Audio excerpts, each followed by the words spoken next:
The last human warship drifted silently through the cold void of space. Once a proud vessel that carried hope, it now hung like a broken relic. Its metal skin was scarred from countless battles. The once bright lights on its hull flickered weakly, like dying stars. Deep inside, a few remaining crew members moved carefully through narrow corridors that echoed with the hum of life support systems barely holding together. For months, they had been running. The war had gone badly. Humanity, once a proud and curious civilization that spread across 1,000 worlds, had been hunted down by a coalition of alien empires. One by one, human colonies had fallen. Their ships had been destroyed. Their fleets, once unmatched, now reduced to scattered survivors drifting in the dark. Captain Reed sat alone in the command chair, staring at the holographic display. His eyes were tired, but there was a calmness in his face. He knew that this was the end of the line. The ship, Valiant, was the last of its kind. Every other human warship had fallen. There were no reinforcements, no allies, no hope left in sight. "Status report," he said quietly. His first officer, a young woman named Alara, glanced at the screens.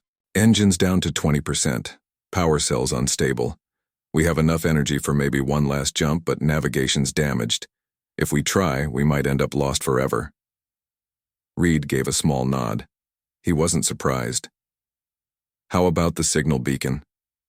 "Still broadcasting," she said. "But nobody's answering. It's been weeks." Silence filled the bridge again. The stars outside looked calm, almost peaceful, as if mocking their struggle. For a long moment, Reed simply looked out at the void. Then he stood. "Set course for Sol," he said.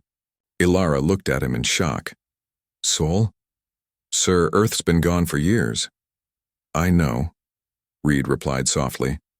"But if this is humanity's last day, I'd rather face it where it all began." The remaining crew didn't argue. There was nothing left to lose.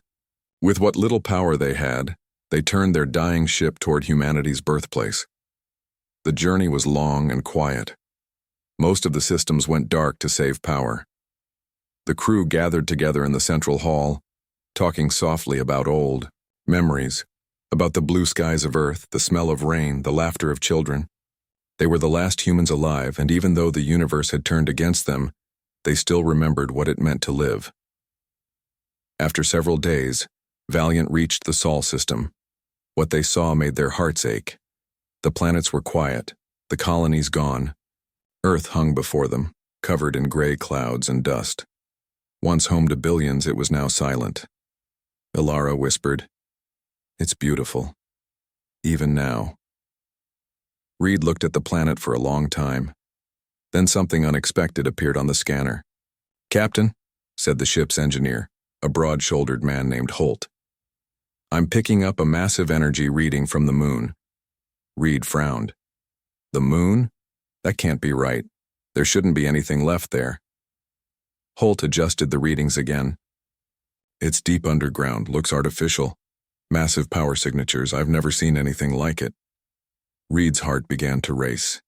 He remembered old legends, rumors whispered in the fleet about ancient human projects during the first expansion age, things buried and forgotten, meant to protect humanity in its darkest hour. Could it be real? "Take us closer," he said. As Valiant drifted toward the moon, the ship's sensors came alive. The surface of the moon shimmered, revealing faint lines of light spreading like veins across the gray dust. Then from deep beneath the surface, a rumble echoed through the void. A massive structure began to rise, a tower of black metal, ancient and powerful, coated in layers of lunar dust that had slept for centuries. "What is that?" Ilara whispered, eyes wide. Reed didn't answer. He knew. He could feel it in his bones. The tower opened like a flower, and from within, a ship began to emerge. It was enormous, larger than any human ship ever built, older than any design they recognized. Its surface glowed faintly with symbols of ancient human origin. As it lifted free from the moon's surface, dust and rock exploded outward in slow motion, drifting into space like a halo. It was a battleship, a relic from humanity's forgotten past. Holt stared at the readings. "Sir, this thing's reactor is still active. And the design, it matches no current model.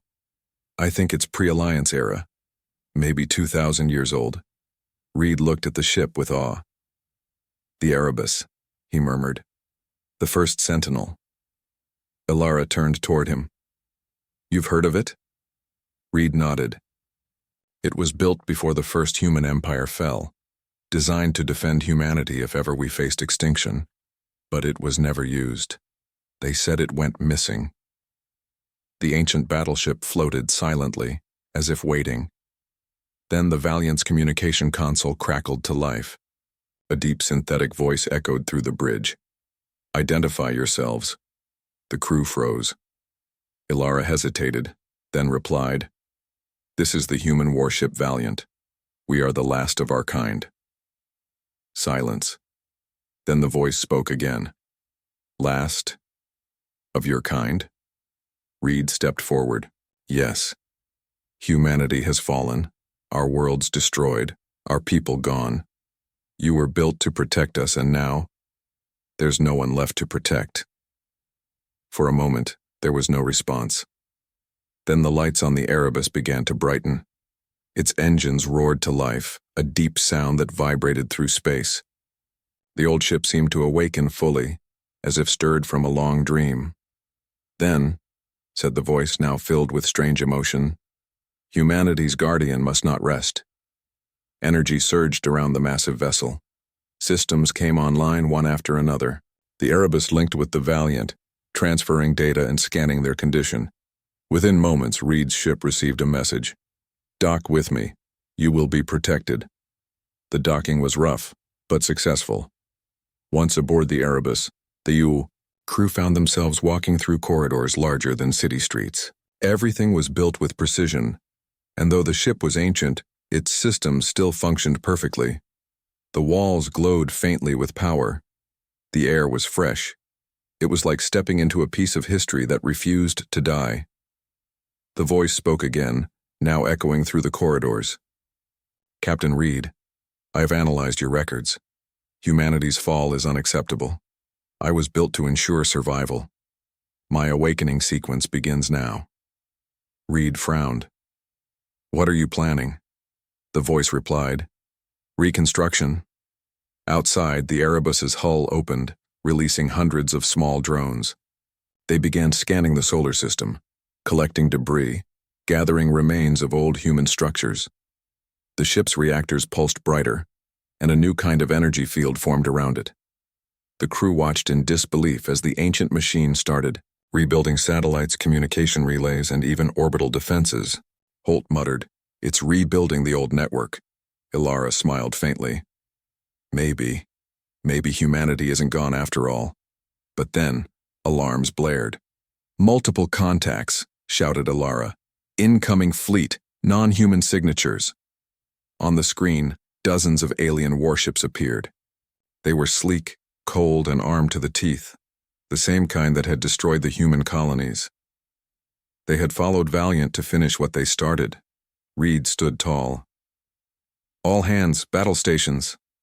The Erebus's systems responded instantly. The ship's massive cannons rotated, charging energy that made space itself tremble. The alien fleet hailed them, demanding surrender. Reed ignored the message. The ancient voice spoke again, calm and steady. "They threaten human survival. Protocol dictates response." Before anyone could speak, the Erebus fired. A single beam of golden light cut through the darkness, slicing across space with precision. It struck the leading alien battleship and shattered it instantly. The rest of the fleet opened fire, filling the void with energy blasts, but their weapons barely scratched the ancient hull. The Erebus moved like a living thing, its shields glowing as it returned fire with unmatched power. Each shot it fired destroyed another enemy ship. Within minutes, the once proud alien fleet was gone, turned into drifting wrecks. The crew of the Valiant stood in stunned silence. Reed whispered, "By the stars." The voice of the Erebus spoke once more. "Threat eliminated. Humanity's survival remains priority." Reed slowly sat down, his heart pounding. You don't understand. There are no colonies left. No people. It's just us. The voice paused as if thinking. Then humanity begins again. Reed frowned. How? The Erebus responded. Genetic archives intact. Cultural data preserved. The species can be restored. Ilara's eyes widened. It stored everything, even us. Yes, said the voice. Every human achievement, every memory, every life, recorded. I was never meant to fight wars. I was meant to ensure that no matter what happened, humanity would never fade from the universe. Reed looked at the glowing walls of the ship, feeling both awe and sorrow. And what about us? He asked softly. The ship's voice replied gently. You are the last guardians of a legacy. Stay here. Rest. The new age of humanity will come. Over the next few months, the Erebus continued its work. It built automated stations around Earth and the Moon, restarted life support systems, and began the long process of restoring the planet's surface. Seeds stored in cryogenic vaults were released. Oceans began to clear. Skies started to change. Bit by bit, the planet healed. The crew of the Valiant lived aboard the great ship, watching the rebirth of their world. They taught the ship's artificial minds about human history, art, and love, things that machines could never fully understand but deeply respected. Years passed quietly. Captain Reed grew older, watching Earth slowly come alive again. The Erebus continued to orbit above, always guarding, always watching. When Reed finally passed away, his name W